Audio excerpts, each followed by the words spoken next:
Hey guys, Ralph Himmons here, and I had to do this even before I did my qigong and my run. It's Friday, and so there's I had an amazing session yesterday with somebody that's been with me for a while, one on one, and she wanted to go through all the stuff that changed for her. She started with some of my group stuff and some of the online stuff, and then she was with me for a while uh, for my one-on-one sessions. And something very interesting happened. That interesting is not a good word, I guess, Bart. Something terrible happened within 2 or 3 weeks of her starting with the one-on-one sessions.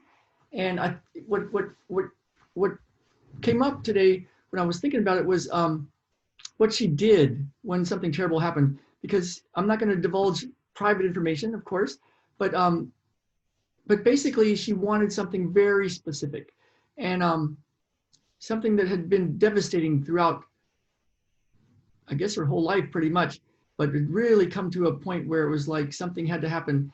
And so 2 or 3 weeks in, I got a call, and something even beyond terrible happened. Beyond terrible. It was in the news. The world knew about it. And she was like, I don't think I can do this anymore. This is done.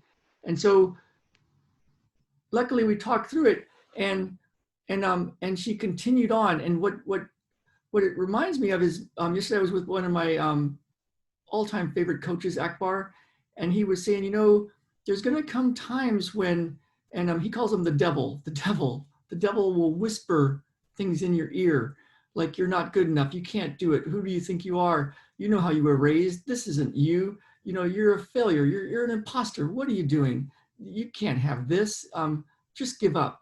And these whispers are, they can stop you dead in your tracks, literally dead in your tracks.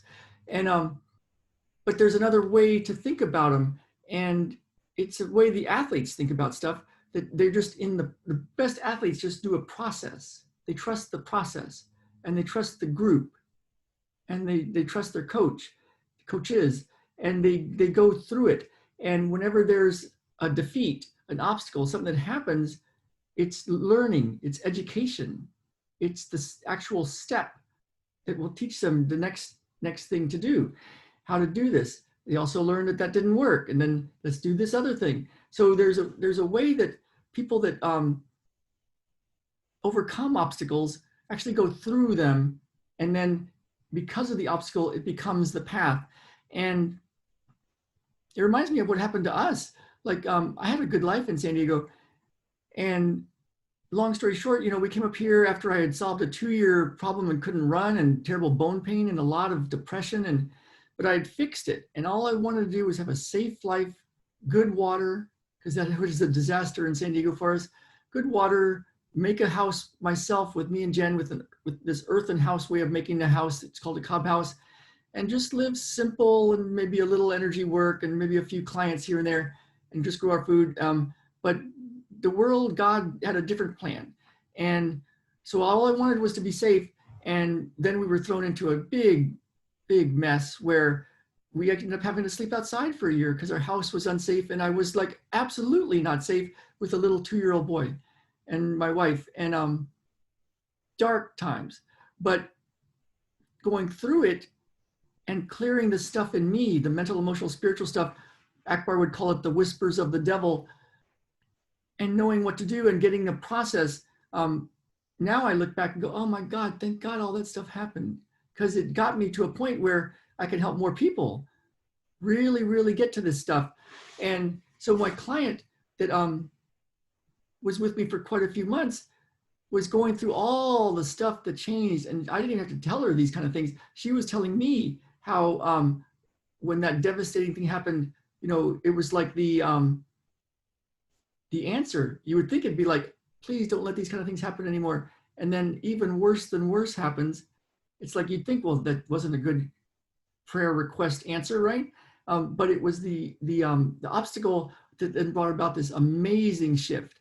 So one of the things that I am putting out there today for you is just to kind of think about that, like, your obstacles as a bit of information, a bit of training, the thing that actually will get you where you want to go, and to trust in a process, the process that resonates with you. You know, it's important to find the ways to clear the mental, emotional, spiritual stuff, what Akbar calls the whispers of the devil. And then it's also important to know what to do. There's physical things to do to get yourself true healing, and then it leads to awakening and living how you really want to live. So so that's what I have for you today. I just had to get it out there before I even go on my run.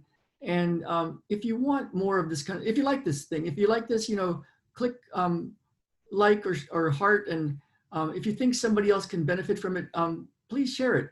Because in this Beyond Limits group, what we're doing now is going to be doing healing sessions and healing things. And I encourage you to be part of our group and to do your Facebook Lives in here, and do your videos, and post your videos that are inspirational and things that you found that worked, and help everybody out. So you can leave information about like what you're dealing with and what you need help with. And we're going to get a group. We've got a group, but now we're going to really start to use it.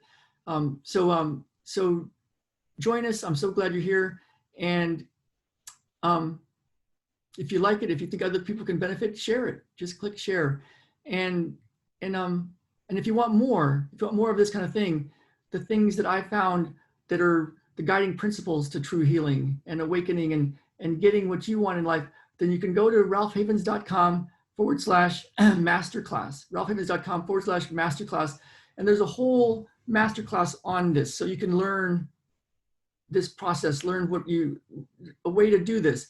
And at the end, I have a big, big gift for you. So if you want that, ralphhavens.com/masterclass.